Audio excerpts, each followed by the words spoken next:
दादा, बांगलादेशींचा प्रश्न समोर येतोय. विविध ठिकाणी नोंदी होतात जन्माच्या. हा विषय गंभीर बघला जातो. कशा पद्धतीने बघताय? नाही, नक्कीच विषय हा गंभीर आहे.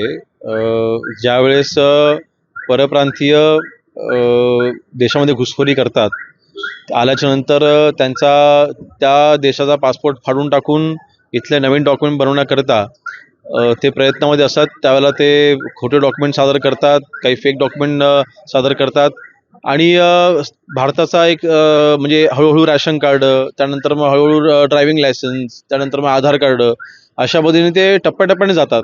तर अशा वेळेला नक्कीच आमच्याकडनं सूचना दिल्या जातीलच की महाराष्ट्रामधील प्रत्येक ग्रामपंचायतीने दाखले देत असताना काळजीपूर्वक दाखले दिले गेले पाहिजेत.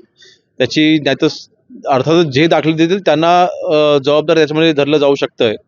आणि शेवटी हा देशाच्या संरक्षणाचा प्रश्न आहे आणि म्हणून मला वाटतं ही काळजी सगळ्यांनी घेणं अत्यंत गरजेचं आहे आणि संबंधित विभागाला तशा सूचना देखील आम्ही देणार आहोत.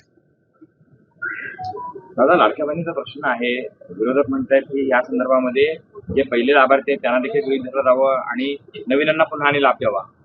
नाही, बघा, शेवटी काय जुने सगळ्या लाभार्थ्यांना आता यादीमधून वगळलं जाणार आहे किंवा जुन्या लोकांना लाभ मिळणार नाही असं काहीच विषय नाही आहे. विषय फक्त एवढाच आहे की ज्या केसेसच्या बाबतीमध्ये एकाच महिलांनी 2 योजनेमध्ये कदाचित लाभ घेत असतील, आता 4 व्हीलर गाडी असेल त्या त्याच्यामध्ये लाभ घेत असतील किंवा चुकीचे डॉक्युमेंट सादर करून कोणी त्याच्यामध्ये लाभ घेतलेला असेल, तर ही तर स्क्रुटिनी व्हायला हवी ना. एखाद्या लाभार्थ्याला जर का चुकीच्या पद्धतीने लाभ दिला गेलेला असेल त्याची स्क्रुटिनी होणं हे गरजेचं आहे. तेवढंच फक्त होणार आहे. त्यामुळे कोणावरती अन्याय होणार नाही ही जबाबदारी आमची आहेच. त्यामुळे विरोधकांनी याची चिंता करू नये. याच्यामध्ये फक्त आणि फक्त कोणाही महिलेवरती अन्याय न होऊ देता, गरजू महिलेवरती अन्याय न होऊ देता, ज्या चुकीच्या डॉक्युमेंटच्या आधारे जर का कोणी लाभ घेतलेला असेल त्यांना फक्त चिंता करण्याचं कारण आहे, बाकी कोणाला चिंता करायचं कारण नाही. एबीपी माझा, उघडा डोळे बघा नीट.